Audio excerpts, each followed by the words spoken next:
Movie की starting scene में हम एक आदमी को देखते हैं जिसका नाम मोरो होता है। मोरो कुछ लोगों के पास आया होता है। वो उन लोगों से कहता है कि क्या ये बच्चा यहाँ पर सेफ रहेगा, क्योंकि इस बच्चे के पीछे कुछ लोग लगे हैं जिन्हें शैतान ने बच्चे के पीछे लगाया है। अभी वो लोग बात कर ही रहे होते हैं, तभी वहाँ कुछ लोग अटैक कर देते हैं, जो कि असल में वही लोग थे जिन्हें शैतान ने उस बच्चे के पीछे लगाया होता है। वो लोग मोरो और वहाँ पर मौजूद लोगों पर अटैक कर देते हैं, जिन अटैक से किसी तरह बचकर वो बच्चा और उसकी मॉम वहाँ से निकल जाते हैं, जिन्हें मोरो भी देख लेता है। इसीलिए वो उनके पीछे जाने लगता है और उसी के पीछे डेविल के भेजे हुए लोग यानी कैरिगन और उसके लोग भी आने लगते हैं। तभी कैरिगन उस पर गन चला देता है, जिस वजह से मोरो की बाइक का बैलेंस बिगड़ जाता है और वो नीचे गिरने लगता है। लेकिन नीचे गिरने से पहले ही मोरो उनकी कार पर गन चला देता है, जिस वजह से उनकी कार का भी बैलेंस बिगड़ जाता है और वो पलट जाती है। इसके बाद ये सीन यहीं पर कट जाता है और अब हम गोस्ट राइडर को देखते हैं, जो कि हम व्यूवर्स को बता रहा होता है कि वक्त के साथ गोस्ट राइडर जॉनी पर हावी हो गया होता है, जिस वजह से जॉनी सबसे अलग और अकेला रहने लगा। तभी हम मोरो को देखते हैं, जो कि जॉनी के पास आया होता है। तभी जॉनी उसे पकड़ लेता है। वो उससे कहता है कि कौन हो तुम और यहाँ क्यों आए हो। मोरो जॉनी को बताता है कि मुझे तुम्हारी मदद चाहिए। तुम्हें एक बच्चे को बचाना है जिसके पीछे डेविल यानी शैतान लगा हुआ है। जॉनी इस बात से इनकार कर देता है। वो उससे कहता है कि इसमें मेरा क्या फायदा। मोरो उसे बताता है कि मैं भी जानता हूँ और तुम भी जानते हो कि तुम इस कज़ यानी गोस्ट राइडर से छुटकारा पाना चाहते हो और मैं तुम्हें इससे छुटकारा दिला सकता हूँ। बस तुम्हें उस बच्चे की प्रोटेक्शन शैतान से करनी है। ये सुनकर जॉनी उस बच्चे को बचाने के लिए मान जाता है। नाइट में हम जॉनी को देखते हैं, जो कि गोस्ट राइडर बनकर वहां से निकल जाता है उस बच्चे को बचाने के लिए। इधर हम कैरिगन और उसके साथियों को देखते हैं, जिनके कब्जे में वो बच्चा होता है। तभी वहां जॉनी यानी गोस्ट राइडर आ जाता है, जो कि अपनी जंजीर से उन लोगों पर अटैक कर देता है और उसी फाइट में कैरिगन के साथी गन से उस पर अटैक कर देते हैं, जिसके बाद वो उस बच्चे को लेकर वहां से निकल जाते हैं। नेक्स्ट मॉर्निंग हम जॉनी को एक हॉस्पिटल में देखते हैं। जॉनी को कुछ भी याद नहीं होता है कि वो यहाँ पर कैसे आया है।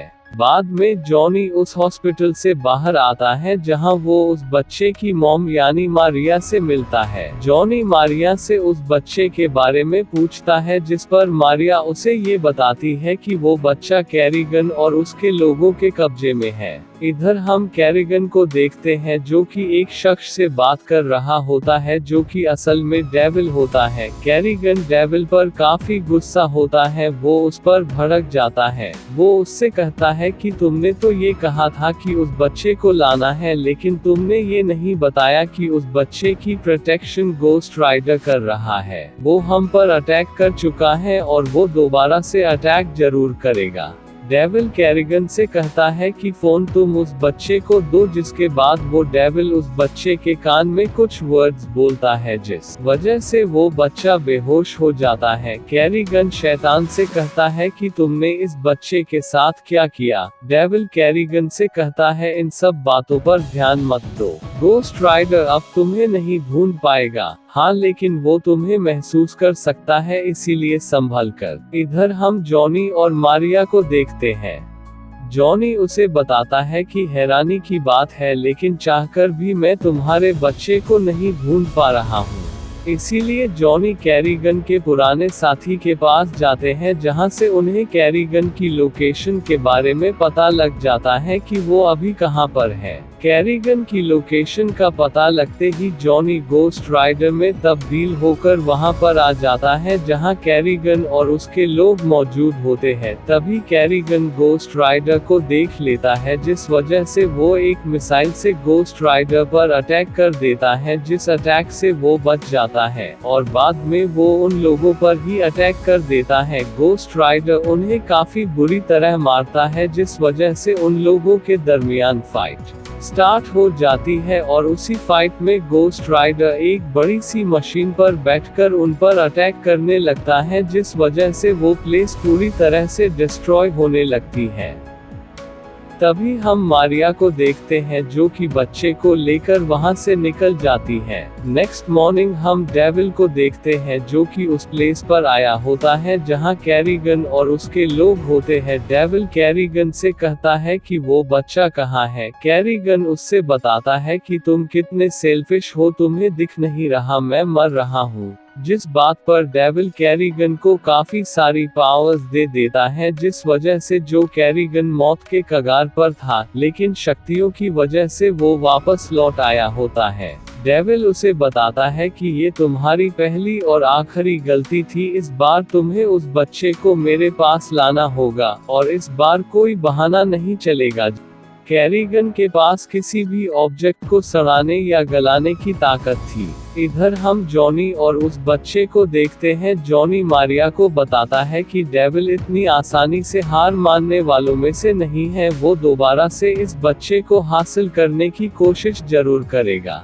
मेरा एक दोस्त है जिसका नाम है मोरो, वो ही इस बच्चे को किसी सुरक्षित जगह पर ले जा सकता है, हमें अब चलना चाहिए। वे में हमें मोरो ज्वाइन कर लेगा। जिसके बाद ये सब उस प्लेस पर आ जाते हैं। यहाँ हमें पता लगता है कि काफी टाइम पहले मारिया मर रही थी, जिस वजह से उसके पास डेविल आया था। वो मारिया से एक सौदा करता है कि वो उसे वापस से उसे ठीक कर देगा, लेकिन इसके बदले उसे उसका बेटा चाहिए, क्योंकि उसी बच्चे की बॉडी में डेविल अपनी पूरी पावर्स ट्रांसफर करेगा, क्योंकि डेविल की बॉडी काफी वीक हो गई होती है और उसे जल्द से जल्द पावर्स को दूसरी बॉडी में ट्रांसफर करना था। इधर हम जॉनी और बाकी सबको देखते हैं जो कि वहां पर आ गए होते हैं। तभी वहां कुछ लोग आ जाते हैं जो कि उस बच्चे को लेकर वहां से जाने लगते हैं। तभी मोरो जॉनी को एक दूसरी जगह पर ले आता है। वो उसे बताता है कि तुमने मेरा काम पूरा किया और अब मेरी बारी है तुम्हें गोस्ट राइडर से आजाद करना। लेकिन इससे पहले वो उसे गोस्ट राइडर के बारे में उसे कुछ बताता है कि गोस्ट राइडर असल में इंसाफ का फरिश्ता था, लेकिन बाद में उसे सजा देने वाला बना दिया गया।